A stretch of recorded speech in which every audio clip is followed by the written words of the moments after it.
आज हम पढ़ने जा रहे हैं मॉलिक्यूलर।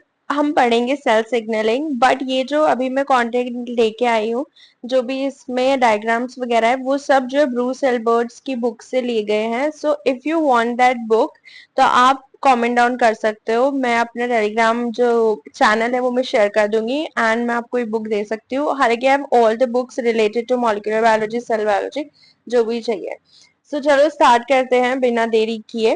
तो आज हम पढ़ने जा रहे हैं सेल सिग्नलिंग। वैसे मैं बता दूं कि सेल सिग्नलिंग का मैंने जो नोट्स हैं वो पूरे कवर कर लिए हैं, लेकिन थोड़ा हम बुक के डायग्राम से भी अभी पढ़ने वाले हैं। तो अगर बेसिक्स आपको क्लियर करने हैं तो आप वहां से देख सकते हो। हालांकि यहाँ भी हम बेसिक से स्टार्ट करने वाले हैं, तो चलो जल्दी जल्दी स्टार्ट करते हैं। ओके, तो सबसे पहले सेल सिग्नलिंग का मतलब क्या होता है। देखो, सेल जो है ना, आपस में आप सेल, हमें पता है कि भाई सेल जो है वो डिवाइड कर रही है, सेल का जो है शेप चेंज हो रहा है, सेल ग्रोथ कर रही है, सेल की डेथ हो जा रही है।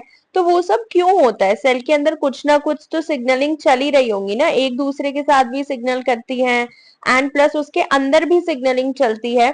तो वो हम पढ़ेंगे सेल सिग्नलिंग में कि कैसे कैसे टाइप की सेल के अंदर सिग्नलिंग होती है, एंड किस किस तरीके से जो है सेल सिग्नलिंग करती है अंदर भी, as well as with other cell also.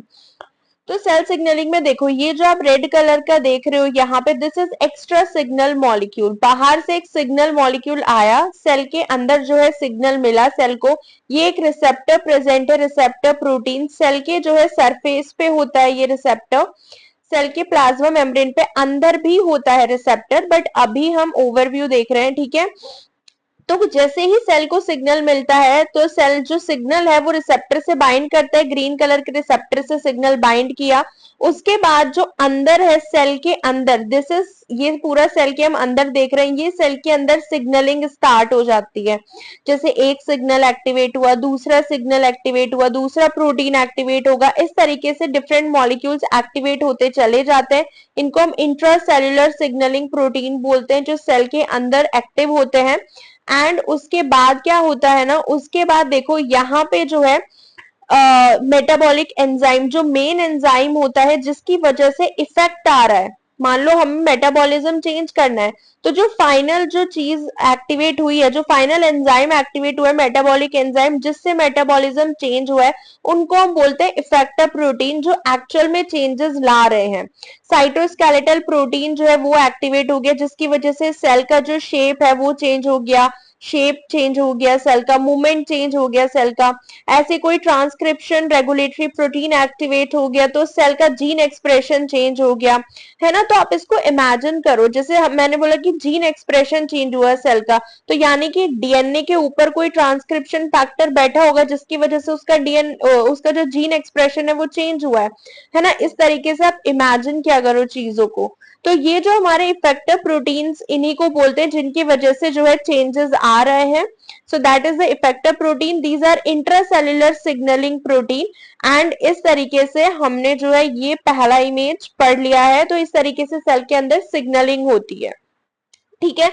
तो ये जो है ना, आप यहाँ से भी पढ़ सकते हो, जो मैंने पूरा बताया है वो यहाँ भी पूरा मेंशन है, ठीक है। चलो अब नेक्स्ट स्लाइड पे आ जाते हैं अब हम अपनी। सो नेक्स्ट हम पढ़ने जा रहे हैं कि किस किस टाइप की सिग्नलिंग होती है। देखो, एक तो होती है contact dependent signalling. Contact dependent signalling मतलब सेल जो है एक दूसरे के कांटेक्ट में रहती है, पास पास रहती है। एक सेल के ऊपर जो है सिग्नल मॉलिक्यूल होता है, जो कि मेम्ब्रेन बाउंड होता है। सिग्नल मॉलिक्यूल मेम्ब्रेन बाउंड है, ये टारगेट सेल है।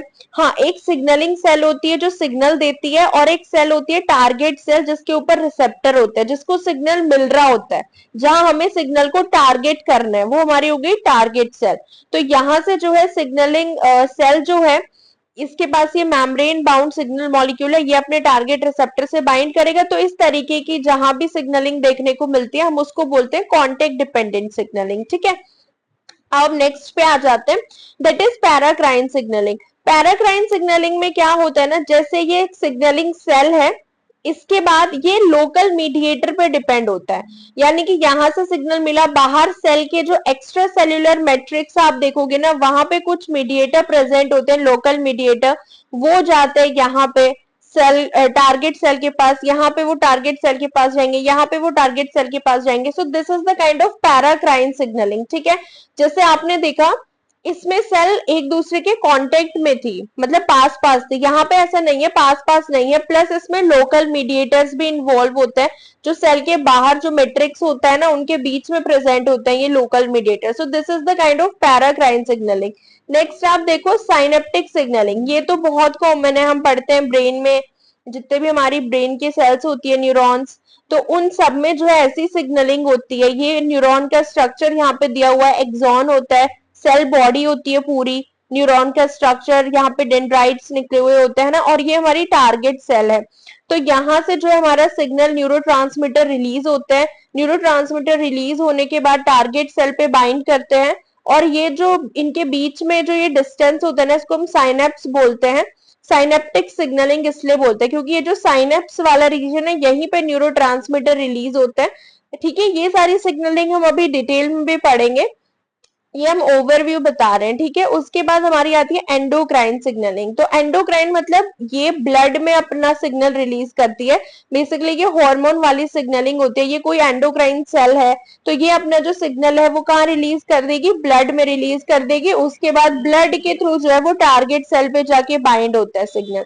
तो ये जो है चार तरीके की सिग्नलिंग मोस्टली हम पढ़ते हैं, contact dependent, paracrine signalling, synaptic signalling and endocrine signalling.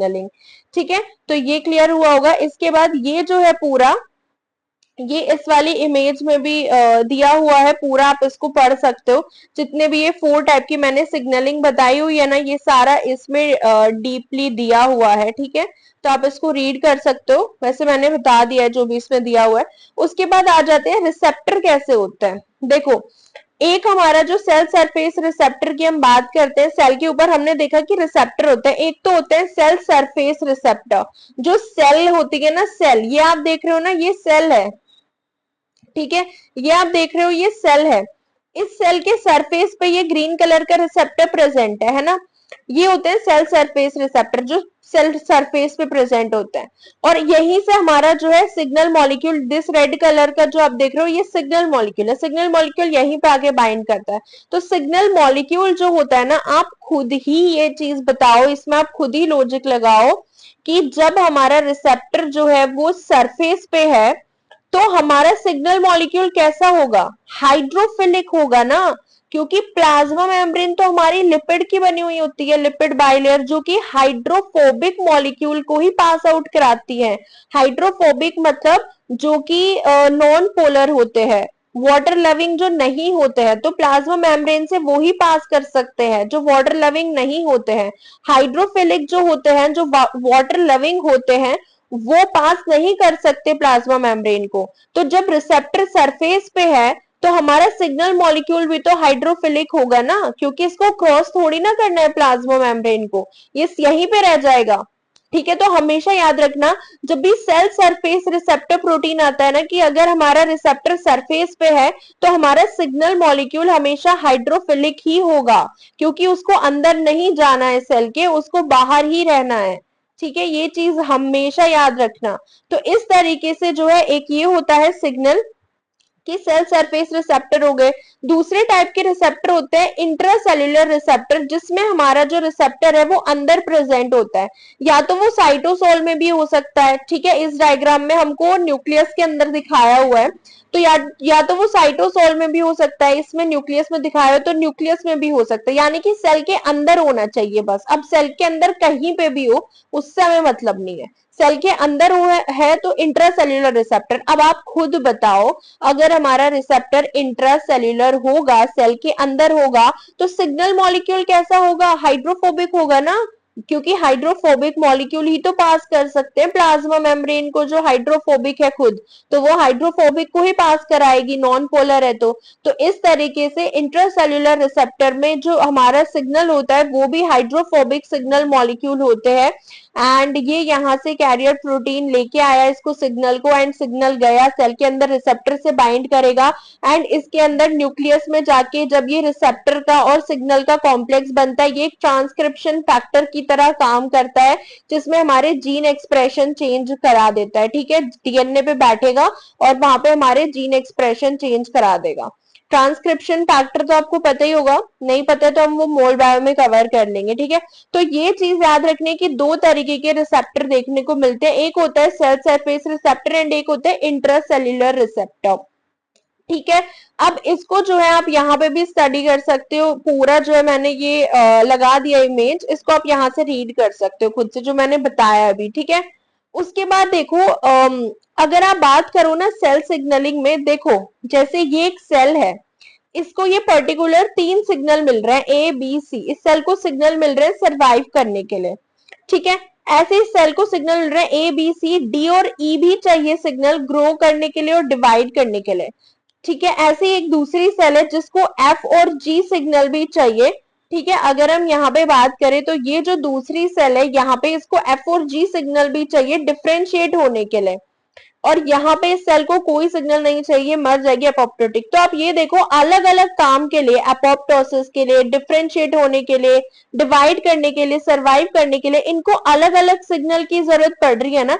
तो इस तरीके से भी आपको याद रखना है कि हर एक काम के लिए जो सिग्नल होता है ना वो बहुत स्पेसिफिक होते हैं, यानी कि वो बहुत जरूरी होते हैं और स्पेसिफिक होते हैं कि अगर डिवाइड कराना है तो ये ही सिग्नल चाहिए होंगे, डिफ्रेंशिएट कराना है तो ये ही सिग्नल चाहिए होंगे। तो इस तरीके से आपको एक ये इमेज बना के रखनी है कि हाँ भाई सेल से अगर आपको कुछ काम कराना है तो उसके लिए पर्टिकुलर सिग्नल होते हैं जो सेल को चाहिए, तभी वो काम करेगी, ठीक है। अब हम आ जाते हैं अपनी नेक्स्ट स्लाइड पे, ये पूरा इसमें दिखा रखा है कि कैसे सेल जो है multiple extra cellular signal molecule पे डिपेंड करती है अपना काम करने के लिए। Multiple extra cellular signal molecule जो अभी पीछे मैंने डायग्राम बताया उसी का ये पूरा ओवरव्यू दिया हुआ है, ठीक है। अब आपको ये देखना है, देखो इसमें ना एक और एक एग्जाम्पल भी दिया हुआ है इसमें, ये चीज आपको याद रखनी है। जैसे ये एसिटाइल कोलिन है, ठीक है। ये जो एसिटाइल कोलिन एक न्यूरोट्रांसमीटर होता है, हम पढ़ते हैं एसिटाइल कोलिन में, इसका काम बहुत अलग अलग जगह आपको मिलेगा। जैसे एसिटाइल कोलिन है, ये आपको हार्ट पेसमेकर सेल जो होती है हमारी, ऐसे नोड है ना, पढ़ा होगा हमने, पढ़ेंगे अभी एनिमल फिजियो में, जो हार्ट की हमारी पेसमेकर सेल होती है ऐसे नोड, वहां पे जब एसिटाइल कोलिन अपने रिसेप्टर से बाइंड करता है, ठीक है, जैसे ये है हार्ट की पेसमेकर सेल, जैसे ही एसिटाइल कोलिन अपने रिसेप्टर से बाइंड करता है तो ये इसका काम क्या होता है, ये हार्ट रेट को डिक्रीज कर देता है, डिक्रीज रेट ऑफ फायरिंग, इस तरीके से ये काम करता है। सिग्नलिंग में बहुत कुछ इन्वॉल्व है, वो हम डिटेल में पढ़ेंगे।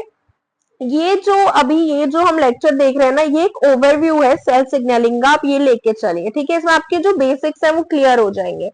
जैसे एसिटाइल कोलिन का हार्ट पेसमेकर सेल पे ये काम होता है ना, डिक्रीज रेट ऑफ फायरिंग।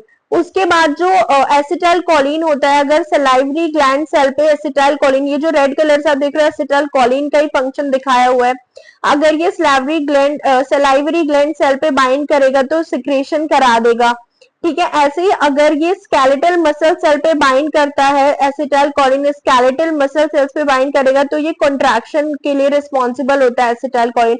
सो इस तरीके से एक मॉलिक्यूल, यानी कि एक मॉलिक्यूल से हम क्या क्या काम करा सकते हैं, डिफरेंट काम हम करा सकते हैं, ठीक है। ये भी चीज आपको याद रखनी है। उसके बाद देखो चैनल कैसे कैसे होते हैं भाई, एक हमारे पास होता है आयन चैनल कपल्ड रिसेप्टर।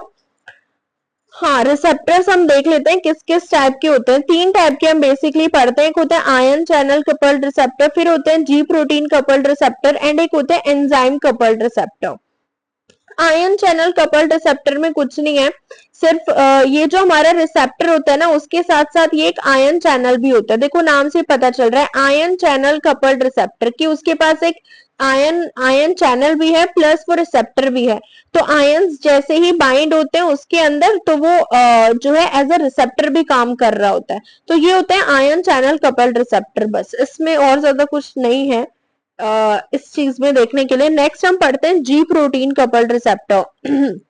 देखो ये हमारा जी प्रोटीन कपल्ड रिसेप्टर, जी प्रोटीन कपल्ड रिसेप्टर में आपको याद रखना है कि ये जो हमारा है ये हमारा रिसेप्टर है, जी प्रोटीन का रिसेप्टर है, ठीक है। जी प्रोटीन कपल्ड रिसेप्टर मतलब ये रिसेप्टर हो गया, रिसेप्टर के साथ एक जी प्रोटीन होता है, ये रहा, जीटीपीएस बोलते हैं इसको, ये जी प्रोटीन होता है।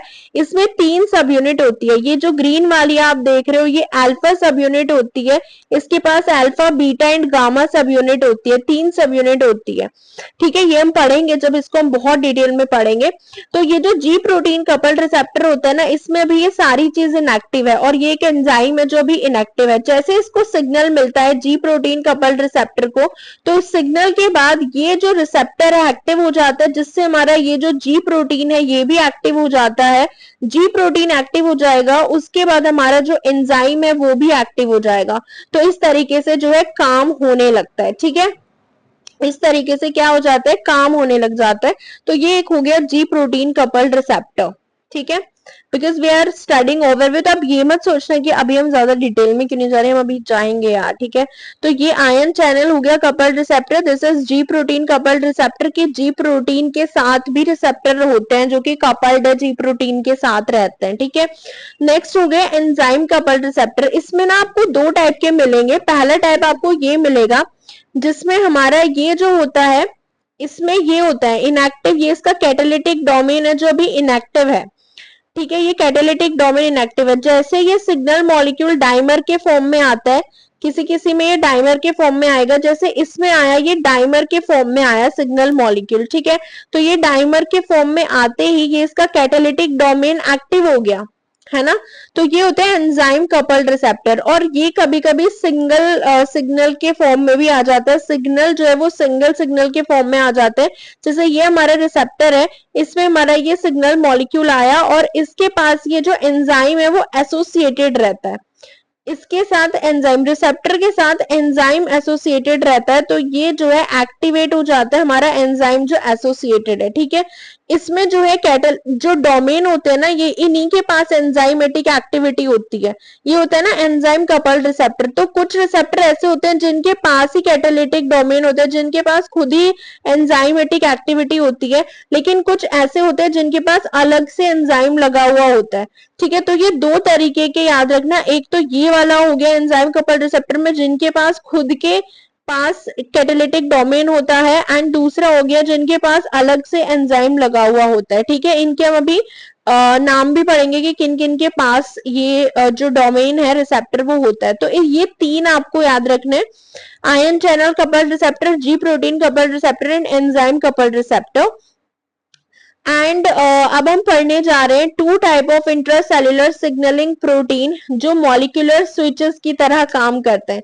बेसिकली हम जब सेल सिग्नलिंग पढ़ते हैं ना, तो कोई चीज ऑन हो रही है या ऑफ हो रही है, तो ये जो इंट्रासेल्युलर सिग्नलिंग प्रोटीन होते हैं जो एज अ मॉलिक्यूलर स्विच काम कर रहे हैं, वो मोस्टली हम 2 तरीके से देखते हैं, ठीक है। एक तो हमारा होता है फोस्फोराइलेशन से सिग्नलिंग होती है, ठीक है। ज्यादातर आप जो सेल सिग्नलिंग देखोगे ना, उसमें आपको फोस्फोराइलेशन से सिग्नलिंग बड़ी मिलेंगी। जैसे कोई चीज ऑफ है, जो फॉस्फेटेज एंजाइम होता है ना, वो क्या करता है, फॉस्फेट ग्रुप को रिमूव कर देता है, ठीक है। तो ये कोई मॉलिक्यूल है जो अभी ऑफ है, तो इसके पास आया, जैसे ही सिग्नल आया, सिग्नल में आया प्रोटीन काइनेज। प्रोटीन काइनेज ने क्या किया, इसके पास एक फॉस्फेट ग्रुप ऐड कर दिया, इस मॉलिक्यूल के पास फॉस्फेट ग्रुप ऐड कर दिया। फॉस्फेट ग्रुप ऐड करते ही ये जो मॉलिक्यूल है एक्टिव हो गया, ठीक है। यानी कि एटीपी से क्या लिया, एक फॉस्फेट ले लिया। भाई एटीपी एडिनोसिन ट्राइफॉस्फेट होते हैं, 3 फॉस्फेट होते हैं, यहां से एक फॉस्फेट ले लिया, इसको एक फॉस्फेट दे दिया काइनेज ने। काइनेज का मतलब ही होता है कि फॉस्फेट को ऐड करना, तो इसका फॉस्फोराइलेशन किया, ये एक्टिव हो गया। अब हमें इसको वापस से ऑफ करना होगा, तो फॉस्फेटेज एंजाइम आता है। फॉस्फेटेज एंजाइम क्या करता है, इसके ऊपर से फॉस्फेट हटा देगा। फॉस्फेट जैसे ही हटाया तो ये फिर से ऑफ हो गया। तो ज्यादातर आप सिग्नलिंग में देखोगे ना, इसी तरीके से सिग्नलिंग चलती है। जब ऑन करना होता है ना सिग्नलिंग में, कि एक मॉलिक्यूल दूसरे को ऑन कर रहा है, तो वो काइनेज के थ्रू ही करते हैं, फॉस्फोराइलेशन करते हैं, ठीक है। और एक दूसरा जो हम देखते हैं वो जीटीपी या जीडीपी के फॉर्म में होता है।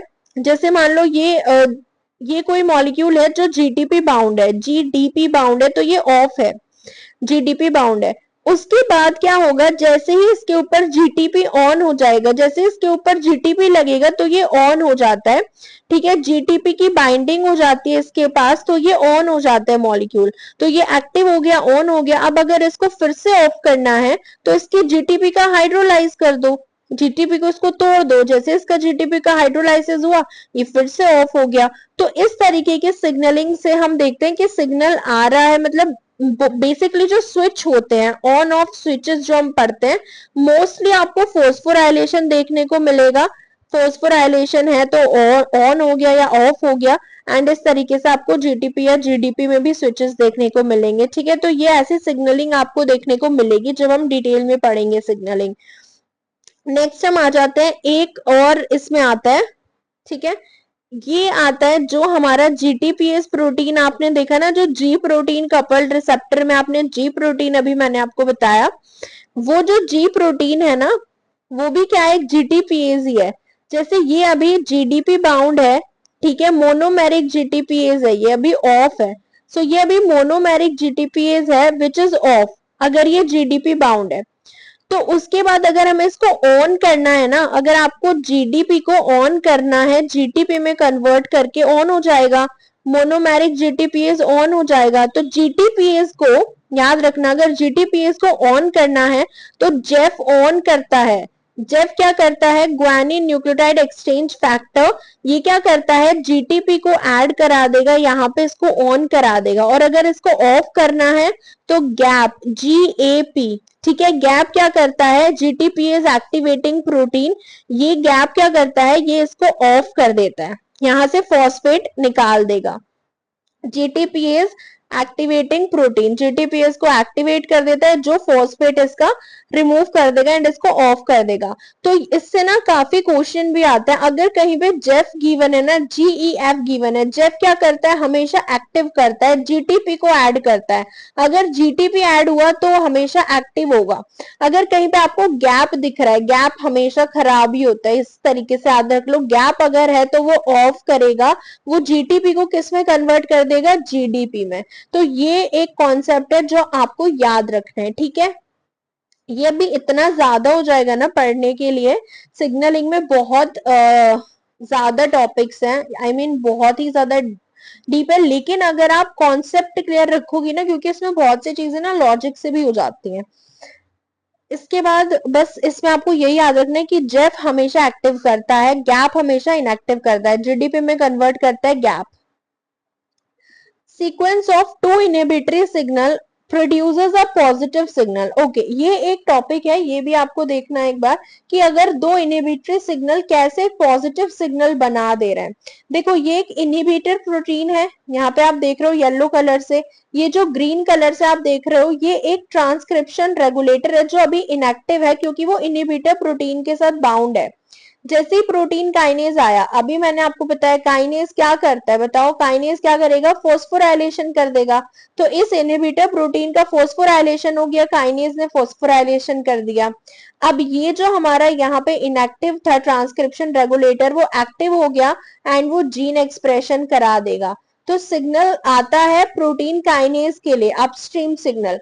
अब इस तरीके को हम ऐसे भी पढ़ सकते हैं, बहुत से केसेस में ऐसे भी देखने को मिलता है, मान लो प्रोटीन काइनेज को एक्टिव किया, लेकिन प्रोटीन काइनेज को एक्टिव करने के बाद इनहिबिटर प्रोटीन इनएक्टिव हो जाता है, क्योंकि प्रोटीन काइनेज उसको फोस्फोराइलेशन कर देता है, इनहिबिटर प्रोटीन इनएक्टिव हो जाता है, प्लस जो ट्रांसक्रिप्शन रेगुलेटर होता है वो भी इनएक्टिव हो जाता है, ये उसको इनहिबिट करता है ना। इनहिबिटर प्रोटीन क्या करता है, ट्रांसक्रिप्शन रेगुलेटर को इनहिबिट करता है, लेकिन प्रोटीन काइनेज ने क्या किया, इसको इनहिबिट कर दिया, इनहिबिटर प्रोटीन को। और अगर इनहिबिटर प्रोटीन इनहिबिट हो गया तो ये इसको इनहिबिट थोड़ी कर पाएगा ट्रांसक्रिप्शन रेगुलेटर को, तो ये एक्टिव हो जाएगा एंड हमारा जीन एक्सप्रेशन हो जाएगा। सो डबल नेगेटिव जो है एक पॉजिटिव इफेक्ट भी क्रिएट कर देता है। आया समझ में। आप ये जो लाइंस बन रही है ना, इनको देखो, जैसे ये सिग्नल आया, ठीक है, इस सिग्नल ने क्या किया, प्रोटीन काइनेज को एक्टिव किया, प्रोटीन काइनेज एक्टिव होते ही इनहिबिटरी प्रोटीन को क्या कर दिया, फोस्फोराइलेट कर दिया, ये हो गया बंद। अब अगर इनहिबिटरी प्रोटीन बंद है, ये नॉर्मल कंडीशन में क्या कर रहा था, इनहिबिटरी प्रोटीन जब ये एक्टिव था ये ट्रांसक्रिप्शन रेगुलेटर को बंद कर रहा था, लेकिन जब ये खुद ही बंद है तो ये ट्रांसक्रिप्शन रेगुलेटर तो एक्टिव हो जाएगा ना, तो ये जीन एक्सप्रेशन करा देगा। तो इस तरीके से भी सिग्नलिंग होती है, ठीक है। अब एक लास्ट नॉट लीस्ट, लास्ट वाली बची है हमारा topic, that is 3 type of intracellular signalling complex. 3 तरीके के हम सिग्नलिंग कॉम्प्लेक्स देखने जा रहे हैं। इंट्रासेल्युलर सिग्नलिंग कॉम्प्लेक्स, देखो ये हम यहाँ से रीड कर लेना, ठीक है, वैसे मैं ये बता ही रही हूँ जो इसमें लिखा हुआ है। इसमें देखो आप, पहला क्या हो रहा है, प्रीफॉर्म्ड सिग्नलिंग कॉम्प्लेक्स है ये, ठीक है। प्रीफॉर्म्ड सिग्नलिंग कॉम्प्लेक्स यहाँ पे है, ये एक हमारे पास इनएक्टिव रिसेप्टर होता है, ठीक है। इस तरीके की हम सिग्नलिंग भी देखेंगे। ये हमारा इनएक्टिव रिसेप्टर है, साइटोसोल है ये इस साइड, और ये हमारा क्या है, स्कैफोल्ड प्रोटीन है। स्कैफोल्ड प्रोटीन मतलब ये 3 प्रोटीन को बांध के रखे हुए है अपने साथ, जो इनएक्टिव है। जैसे ही सिग्नल मॉलिक्यूल आया, जैसे आप यहाँ पे देखते हो कि सिग्नल मॉलिक्यूल आया, तो ये रिसेप्टर एक्टिव हुआ। रिसेप्टर एक्टिव होते ही जितने भी यहाँ इस स्कैफोल्ड प्रोटीन जो है, इसने क्या किया, इन तीनों को एक्टिवेट कर दिया। जो हमारा ये इंट्रासेल्युलर सिग्नलिंग प्रोटीन थे ना 1 2 3, जो अभी इनएक्टिव थे, वो एकदम से क्या हो जाएंगे, एक्टिव हो जाएंगे, क्योंकि रिसेप्टर एक्टिव हो गया है। उसके बाद नीचे की सिग्नलिंग चलेगी। तो इस तरीके के भी सिग्नलिंग पाथवे देखने को मिलेंगे, जहां पे एक स्कैफोल्ड प्रोटीन के अंदर तीन तीन प्रोटीन, सिग्नलिंग प्रोटीन इनएक्टिव होते हैं, फिर जैसे ही रिसेप्टर एक्टिव होता है वो भी एक्टिव हो जाते हैं। एक इस टाइप की सिग्नलिंग होगी जिसमें एक स्कैफोल्ड प्रोटीन के ऊपर पूरा सिग्नलिंग कॉम्प्लेक्स बना हुआ होगा, ठीक है। नेक्स्ट जो हमारी सिग्नलिंग है, assembly of signalling complex on an, एक एक्टिवेटेड रिसेप्टर के ऊपर पूरी सिग्नलिंग कॉम्प्लेक्स बन जाती है। देखो जैसे कि आपने देखा इनएक्टिव रिसेप्टर है, ये पूरा रिसेप्टर जो है इनएक्टिव है अभी, एंड ये हमारे सेल के अंदर सिग्नलिंग प्रोटीन पड़े हुए हैं 1 2 3, देख रहे हो ये पूरे सिग्नलिंग प्रोटीन सेल के अंदर पड़े हुए हैं। इसके बाद क्या हुआ, जैसे ही सिग्नल मॉलिक्यूल आता है, सिग्नल मॉलिक्यूल आते ही क्या होता है, इसके अंदर जो ये एक्टिवेट रिसेप्टर है ये एक्टिव हो जाता है, एंड ये खुद ही अपना फोस्फोराइलेशन कर लेता है। जैसे ही ये फोस्फोराइलेशन कर लेगा, तो जितने भी ये प्रोटीन प्रेजेंट थे नीचे, ये इसकी तरफ आ जाते हैं एंड इससे बाइंड हो जाते हैं। फिर डाउनस्ट्रीम सिग्नल जाता है। सो ये इंट्रासेल्युलर सिग्नलिंग प्रोटीन एक्टिव हो जाता है। ये जैसे खुद को फोस्फोराइलेट करेगा, एक साइट बना देता है इनके लिए, तो ये आके यहाँ पे बाइंड हो जाते हैं। उसके बाद सिग्नलिंग जाती है नीचे, ठीक है। तो इस तरीके की भी आपको सिग्नलिंग देखने को मिलेगी, ठीक है। अब ये वाली सिग्नलिंग देखो यहाँ पे, जैसे signalling complex on phosphoinositide docking sites पे, ठीक है। तो ये हमारा अभी आप देख रहे हो इस केस में, ये हमारा इनएक्टिव रिसेप्टर है, ठीक है। और ये नीचे इनएक्टिव इंट्रासेल्युलर सिग्नलिंग मॉलिक्यूल पड़े हुए हैं, यानी कि सेल के अंदर के जो सिग्नलिंग प्रोटीन है वो पड़े हुए हैं यहाँ पे। एंड ये जो हमारे हैं फॉस्फोलिपिड्स हैं, ये यहाँ पे फॉस्फोइनोसेटाइड्स बोलते हैं, ये यहाँ से बाउंड है, मेम्ब्रेन बाउंड है, ठीक है। अभी ये ऐसे ही प्रेजेंट है। जैसे ही सिग्नल आया, हमारा जो रिसेप्टर है वो एक्टिवेट हुआ। सिग्नल आने के बाद जो रिसेप्टर है वो एक्टिवेट हुआ, उसके बाद जो ये हमारी फोस्फोइनोसिटाइड थे, ये क्या हो गए, हाइपर फोस्फोराइलेट हो गए। इनका क्या हो गया, फोस्फोराइलेशन हो गया। पहले रिसेप्टर ने खुद को फोस्फोराइलेट किया, फिर इनका भी फोस्फोराइलेशन हो गया, तो इन्होंने एक डॉकिंग साइट क्रिएट कर दी। अब जो यहाँ पे प्रेजेंट थे सिग्नलिंग प्रोटीन, वो इनके साथ आके बाइंड करेंगे एंड सिग्नलिंग भेजेंगे, ठीक है। तो इनमें ना देखो, इसमें ना आपको कंफ्यूज नहीं होना, आपको लगेगा कि ये तो सारे एक जैसे हैं। मेनली आपको क्या याद रखना है ना इसमें, जैसे हमने पहले देखा कि आपको कुछ स्ट्रक्चर ऐसे भी मिलेंगे जिसमें एक स्कैफोल्ड के ऊपर पूरा कॉम्प्लेक्स बना हुआ होगा। कुछ स्ट्रक्चर आपको ऐसे भी मिलेंगे जिसमें जो है पूरा रिसेप्टर अपने आप को फोस्फोराइलेट करता है, तब सिग्नलिंग होती है। कुछ ऐसे भी होते हैं जिसमें जो लिपिड प्रेजेंट होते हैं वो as a docking site present होते हैं। वो डॉकिंग साइट, वो फोस्फोराइलेट होकर डॉकिंग साइट की तरह काम करते हैं, फिर सिग्नलिंग आके बाउंड होती है, ठीक है। तो ये चीज भी आपको याद रखनी है। तो हमारा लास्ट रह जाता है, हाँ तो ये लास्ट है, ठीक है। ये जो है ना लास्ट, ये ना आपको इंसुलिन के सिग्नलिंग में देखने को मिलेगा मोस्टली, ठीक है। मोस्टली क्या, ये आपको इंसुलिन के सिग्नलिंग में ही देखने को मिलेगा। हाँ, इंसुलिन रिसेप्टर पे ही बेस्ड है। ये जो आप एग्जांपल देख रहे हो ये वाला, हम वहां भी पढ़ेंगे, लेकिन एक बार मैं आपको जल्दी से ओवरव्यू बता देती हूँ, मेरी बैटरी भी गई। इसमें देखो, जैसे ये हमारे पास एक्स्ट्रा सेल्यूलर सिग्नलिंग मॉलिक्यूल है, ठीक है, जैसे ये रिसेप्टर पे बाइंड करता है ना, ये हमारा रिसेप्टर हो गया। ये रिसेप्टर, एक्टिवेटेड रिसेप्टर क्या करता है, अपने टायरोसिन रेसिड्यू पे फोस्फोराइलेशन कर लेता है। जैसे ये फोस्फोराइलेशन करेगा तो ये एक डोकिंग प्रोटीन होता है ग्रीन कलर का पूरा, IRS1, ये डोकिंग प्रोटीन बाइंड हो जाता है इस रिसेप्टर से, फोस्फोराइलेटेड रिसेप्टर से। जैसे ये बाइंड होगा ना फोस्फोराइलेटेड रिसेप्टर से, तो इसके पास ये पीटीबी डोमेन होता है, पीटीबी डोमेन से ये बाइंड करता है, फोस्फोराइलेटेड रिसेप्टर से पीटीबी डोमेन से बाइंड करता है। और एक इसका पीएच डोमेन जो होता है वो जो फोस्फोलिपिड होता है, मेम्ब्रेन बाउंड लिपिड, उनसे बाइंड कर जाता है। ठीक है, डॉकिंग साइट्स होती है ये मेम्ब्रेन बाउंड लिपिड, यहाँ पे इसका पीएच डोमेन बाइंड कर लेता है, पीटीबी डोमेन से रिसेप्टर से बाइंड कर लेता है, एंड ये होता है IRS1 डॉकिंग प्रोटीन, ये आ जाता है। एंड ये क्या हो जाता है, खुद भी फोस्फोराइलेट हो जाता है, अपने टायरोसिन रेसिड्यू पे फोस्फोराइलेट हो जाता है। उसके बाद यहाँ पे दूसरा प्रोटीन आता है, adapter protein, GRB2, which is adapter protein. ये जो GRB2 आता है ना, ये अपने SH2 डोमेन से बाइंड होता है इससे, ठीक है, IRS1 से, जो कि डोकिंग प्रोटीन था, इससे बाइंड होता है अपने SH2 डोमेन से। और एक इसका जो ये SH3 डोमेन होता है ना, एक SH3 डोमेन तो इसका एक इस SOS प्रोटीन से बाइंड हो जाता है। SOS प्रोटीन के यहाँ पे जो है फोस्फोर प्रोलीन रेसिड्यूज होते हैं यहाँ पे, तो उन प्रोलीन रेसिड्यूज से बाइंड हो जाता है ये SH3 डोमेन। तो उन प्रोलीन रेसिड्यू से जैसे यहाँ पे बाइंड होगा, एंड SOS प्रोटीन का जो पीएच डोमेन है वो यहाँ पे बाइंड हो जाएगा, डॉकिंग साइट्स होती है ये, ठीक है, यहाँ पे। और एक जो SH3 है वो स्कैफोल्ड प्रोटीन से बाइंड होगा, फिर इनकी आगे सिग्नलिंग चलती है। तो इस तरीके का ये पूरा रिसेप्टर होता है इंसुलिन का। देख रहे हो कैसे कैसे खुद से पहले फोस्फोराइलेट कर लेगा अपने टायरोसिन रेसिड्यू पे, फिर IRS1 जो है डोकिंग प्रोटीन आता है, ये पीटीबी डोमेन से बाइंड करता है, पीएच डोमेन से बाइंड करता है। ये जो डोमेन आप देख रहे हो ना, ये कुछ स्पेसिफिक सीक्वेंस होती है प्रोटीन के अंदर, अमाइनो एसिड की सीक्वेंस होती है, ठीक है, तो उनसे ये बाइंड करता है। फिर एक दूसरा एडेप्टर प्रोटीन आता है जो कि SH2 डोमेन से यहाँ बाइंड करता है, SH3 से यहाँ, SH3 से यहाँ।